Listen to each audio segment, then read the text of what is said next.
Hello, I'm Malcolm Hazlitt. Do real men dance? Well, we'll find out as we meet 4 young guys who actually do, with a great story to tell next on OurTime.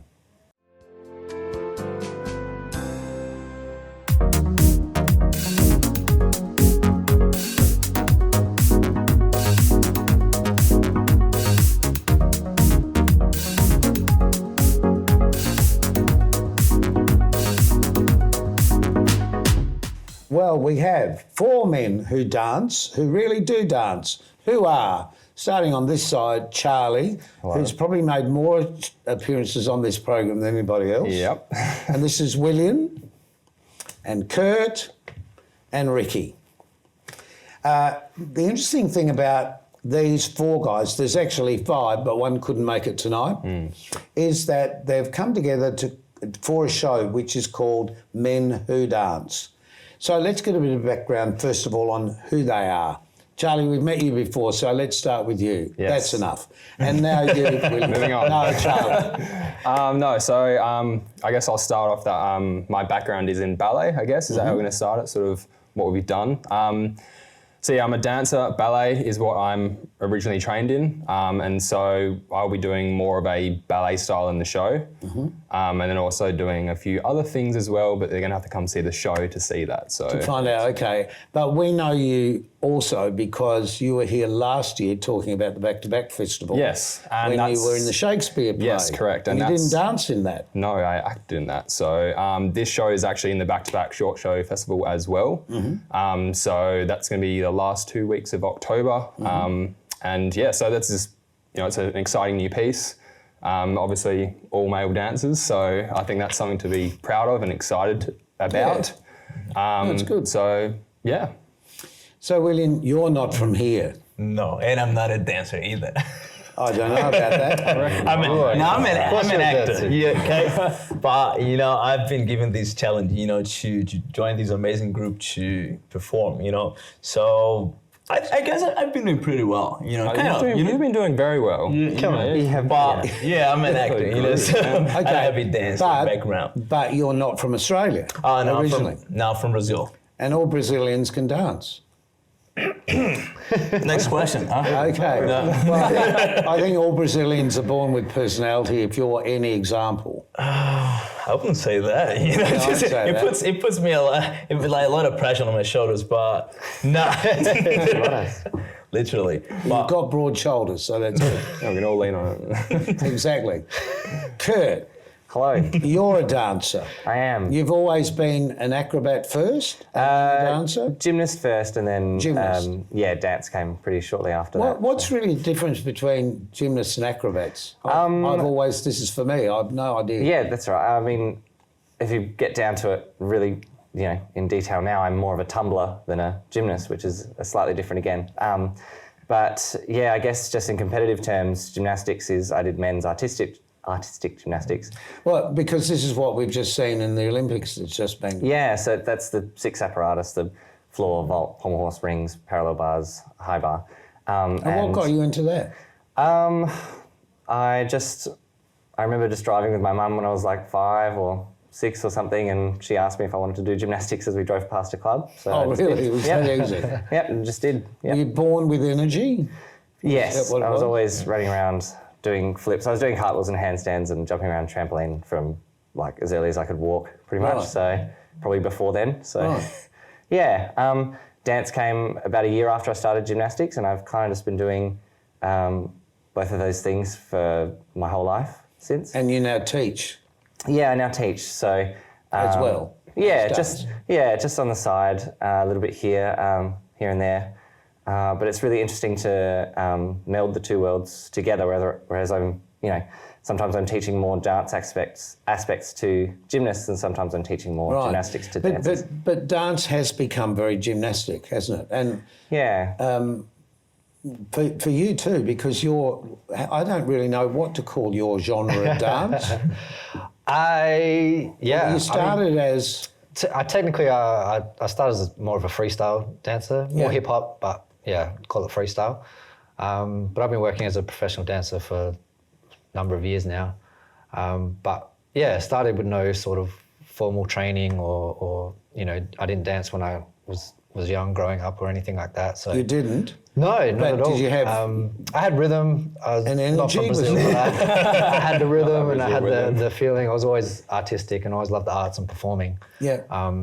But I'm very introverted, so I never really stepped out into that growing up. Oh, really? Yeah, so it was more of a thing I took on later in life. Right.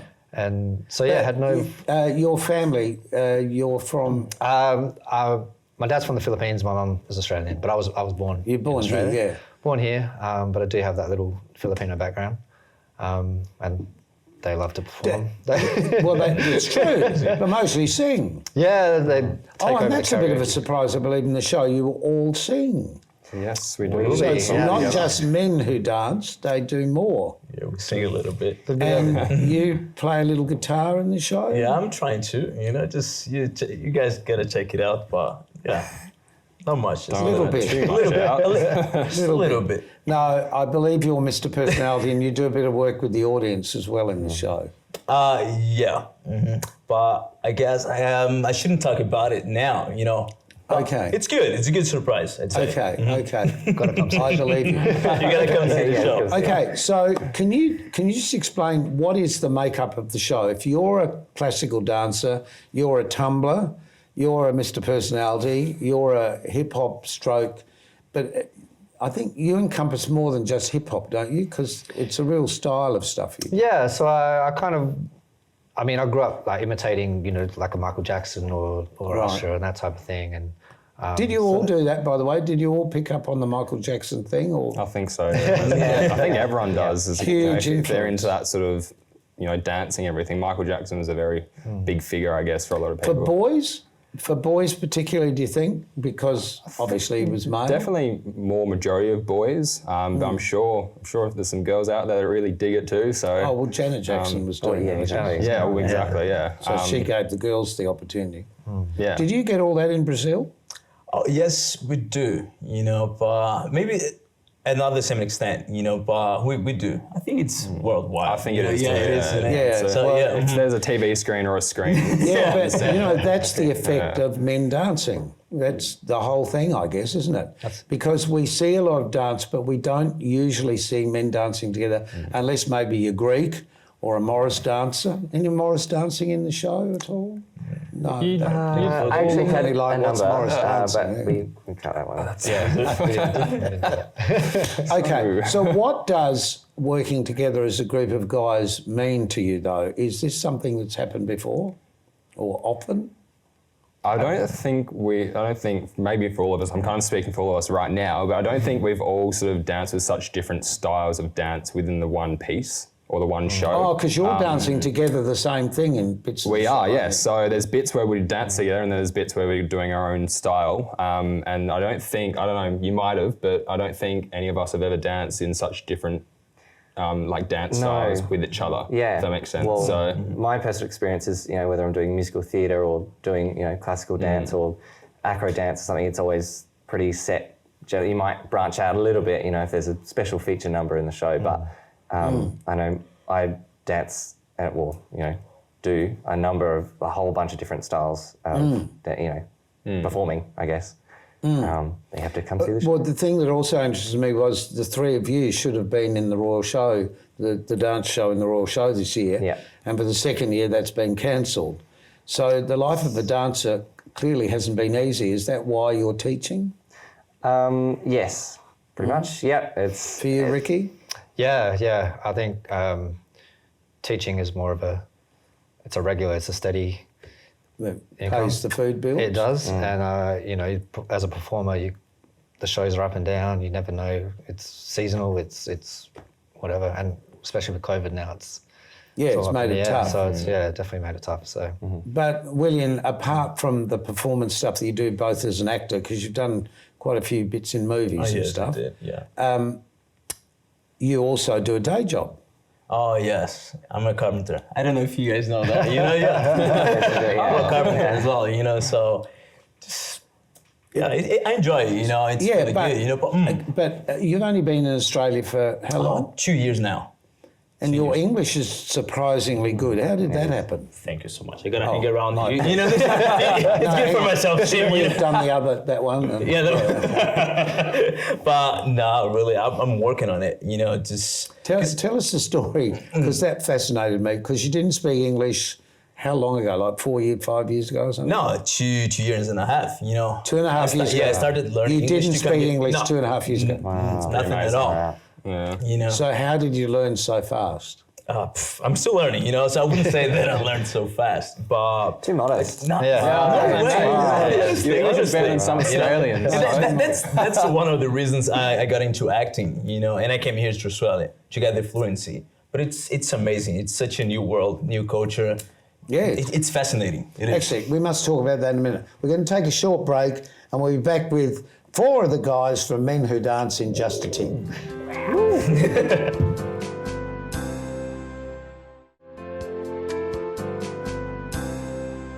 We're talking with Charlie, Kurt, Ricki and Willian, who are 4 of the guys from a show called Men Who Dance.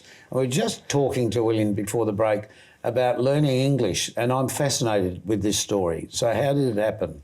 You know, it happened back... What, you knew you were coming to Australia? Was that it or not? No, I decided to learn English when I first decided, I want to like live overseas. You know, I want to get to know new people, you know, a new culture. And that's like, it was when everything started 2 years and a half ago. You know, and it's been amazing so far. So you weren't happy with what you were doing in Brazil, or you just wanted to get out and experience the world? I was, but I've always been driven by challenge, you know, because I mean, I feel that I grow when I'm out of my comfort zone. You know what I mean? So that's this thing that I found here.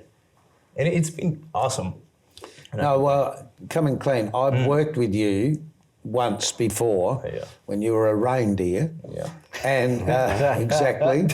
And I realised it was such a challenge for you, but you were great to work alongside. No, thanks. And your personality really just drove through to the audiences. But the fact that you learned English so fast, how did that happen? That's what I want to know. I think if it's something that... No, but you told me about going to the English school and teacher. Oh, yeah, you mean that How you locked yourself away. Oh, yeah, because in Brazil you have I don't know how you call it here, but certain payment that you receive from the government when you're unemployed. A dole, yeah. And then I planned everything. It was okay. I had a like day job and everything else. So I'm gonna quit it, get the dole, and then just like learn English like full on, you know, for like 6 months. And I did it. And that same school where I was a student, they invited me to become a teacher. I was why not? You know, let's do it. Sounds like fun. And then I did. It was amazing. And then I think I taught English for 6 months, maybe. Then I came here to Australia. Well, and became a student again. That's right. Well, when you say, you know, you like a challenge and you just give everything to the challenge, I believe in this show, that's how you've approached learning all these different styles of dance that you have to do. Because whilst you've danced naturally as part of your culture, this is a whole different kettle of fish. It is, you know. In our language. The first day of like rehearsal, you know, I got there and this guy was like doing like moves. The other guy like doing back flips and like standing on his hand. It was huge. I was like, I walked into it. I was like, okay. And you're like, oh, you're comfortable with this? Oh, yeah, sure. Hey, I was bravado is the name of the game. Yeah, like that. No way. But you're a visual artist as well. Yeah, going back to my background, I was a visual artist first, and I went to study at AC Arts in the city here in Adelaide, and that's where I met a lot of my friends who were dancers, and that kind of got it. So you were self-taught to begin with? To begin with, yeah. And then you've gone through... Yeah, and then I started taking classes and workshops and travelled overseas and taking classes in Los Angeles and Las Vegas.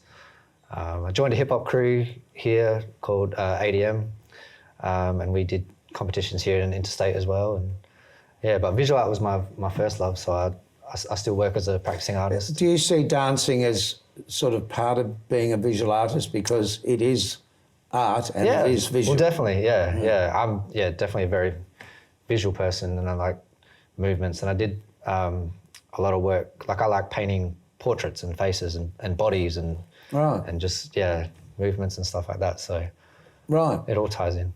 You should talk to Yogi, who's directing this show, because he's very much all of that as well. Great. Now, Charlie, because your other interest is... Yeah, it's a bit different to the whole art side. I'm really into cars. Right. I buy... We've actually not talked about this on the show. No, this is the first time, yeah. I buy slightly crashed vehicles and then I repair them to a standard that they can be on the road again. And then I sell them, and I've sort of worked my way up getting, I start off with a pretty crappy car, I guess you could say. And then sort of... couldn't at 7 o'clock at night, you'd say, not effective car. not very good car. But yeah, worked my way up, and I've just recently finished a Audi TTS. So maybe the next car is going to be something a bit better. But that's my sort of pastime, I guess. So. And how have you learnt all this? I taught myself how to do it all. YouTube, the internet. But it sort of started, my first car, the gearbox exploded in it. And I've always been into mechanical stuff anyway. As a child? So, yeah, as a child as well. I was making cars with engines in them when I was like 6 or 7. And I thought, well, I like a challenge. And so I was like, okay, so what am I going to do? And so I went looking for a gearbox, but it's a European car, so it was really hard to find. And then it just so happens to be that the person I was working with at the time had exactly the same car as me, and they'd written their car off 2 weeks prior. And then I went on a big search to find this car, then I found it, and then it ended up being better for me to repair that car than put all like the running gear in my car. And so that's where it kind of started. So one got cannibalised for the other. Yeah, pretty much. Yep. Yeah, right. Yep. And that's the car that I drive currently. And then I've just been sort of having project cars along the way. So your other side of you is cars. Your other side of you is carpentry and language. Yours is visual arts. What's yours, Kurt? That's a great question, Malcolm. I don't really have anything else, to be honest. Certainly the furthest away from cars or carpentry. Kind of the arts or performing is like the one thing that I can do successfully, generally. So, but I take a lot of pride in that. I really enjoy what I do, and I'm always wanting to learn. I'm learning new styles of movement, and I implement that into my teaching as well, and I find it very rewarding. So, I kind of just do this. So opportunities to perform in a town like Adelaide, or in fact anywhere at the moment with COVID, obviously you've missed out on quite a lot of work, all of you, because of what's been happening. But how has that affected your lives? This is just a personal comment, really, I suppose. Everybody's talking about how COVID has shut them down or whatever. What's it done to you? Start with you. Start with you. I was planning to move overseas right before COVID hit. I was going to... Kangaroo Island? A little bit further. I have a family up in Montreal, so I was actually hoping to move up there for a while to just sort of be amongst, something different. And as a challenge? Yeah, as a challenge, and So it's really Willian's opposite. Kind of. Yeah. Well, I mean, as you said, Adelaide already, its opportunities are building a little bit, but it's nothing like the eastern states, and then even then Sydney and Melbourne still aren't. But there's fewer of you here with the skill base than there is elsewhere. Yeah. How's it affected you with your work? Yeah, well, I do a lot of sporting events, entertainment for sporting events. So they've all been, previously they were all cancelled, and shows were cancelled, and even teaching, like dance schools were shut because they were tied in with the fitness and the gyms and all that sort of stuff. So I lost, a lot. Almost everything. So almost everything. So coming into a piece like this is sort of a lift in a way, I guess. Oh, it's fantastic. Yeah. And also working with other guys that you may have known, but not necessarily as well. Yeah, definitely. Yeah. What about you, Ricki? You're Ricki. You're Willian. Say Sorry. that again. How could I get that right? You look so alike. That's it, you know. It's the hair. Like me, It's Ricki, the hair. Leonardo DiCaprio, you know, we are the same, you know. Yeah. All the same. Oh, you're doing the whole thing, standing the whole thing. top Like- of the Brazil No, mountain. I mean like DiCaprio, you know, like Titanic. Exactly. Oh, like Rio. Wait, where's it? I don't even know. Where's it? yes. Somewhere there. Yeah, like that. Do you carry on like this while you're working? Is it fun for you? Yeah, we do. Is We it do good? Yeah. bit of Is it good Some time? rehearsals. I don't know. Show? Not sure. But Yeah. so How's all surprisingly, this affected you? not surprisingly, it's Because you've had to fit some film commitments in as well, where yeah. I guess all the crew are wearing masks and all of that sort of carry on that's been going, being tested every time you go to the set. the only problem is when you have like to kiss someone, you know, and wear a mask, you know, you get no, just a joke. No, but surprisingly, it hasn't changed much. Actually, we got more roles now, more jobs coming here to South Australia. Yeah. So So it's it's a been good good. time to move. It is, yeah. It was amazing. I think I'm at the right in the right place at the right time. right you know, time. Yep. I was meant to be here, but But truly, it is also knowing what opportunities are offering or finding the opportunities. Charlie, effect on you? It's just a lot of jobs have been cancelled pretty much. I think, like a lot of the people in the arts had probably 7 or 8 different contracts that have been just at the knees. So some of them have sort of picked up, but then they also got put off again and again, and they've eventually been cancelled. So quite a big effect really, but you know, you got to sort of get back up on your feet and soldier on. And so we'll be back with more testosterone in just a minute.